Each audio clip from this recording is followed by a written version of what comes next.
તો રાજકોટના જસદણથી મહત્વના સમાચાર કે જ્યાં આગળ સૌથી મોટા સમાચાર છે કે કુંવરજી બાવળિયાની શું હાર થઈ શકે છે।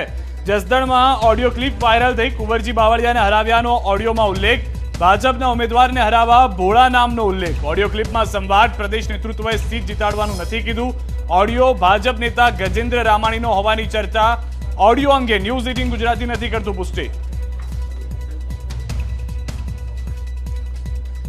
તો રાજકોટના જસદણમાં કથિત ઓડિયો ક્લિપ વાયરલ થઈ છે। વાયરલ ઓડિયો મુદ્દે કુંવરજી બાવળિયાએ નિવેદન આપ્યું। ભરત બોગરા પર જવાબદાર હોવાનો કુંવરજીનો આરોપ, ગજેન્દ્ર રામાણી પર પણ કર્યા આક્ષેપ। ચૂંટણી પહેલા અને પછી પાર્ટી વિરુદ્ધ કામ કર્યું, પાર્ટીની વિરુદ્ધ કામ કર્યું હોવાના આરોપ છે। અગાઉ પણ ગજેન્દ્ર રામાણી વિરુદ્ધ ફરિયાદ કરી હોવાની પણ વાત કરી છે કુંવરજી બાવળિયાએ।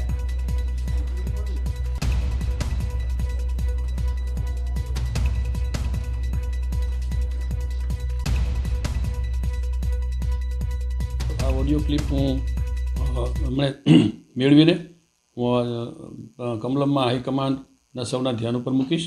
જિલ્લાના જે ભારતીય જનતા પક્ષના અધ્યક્ષ, મહામંત્રીને બધા આ વિગતો એમને પણ હું ધ્યાન ઉપર મૂકીશ।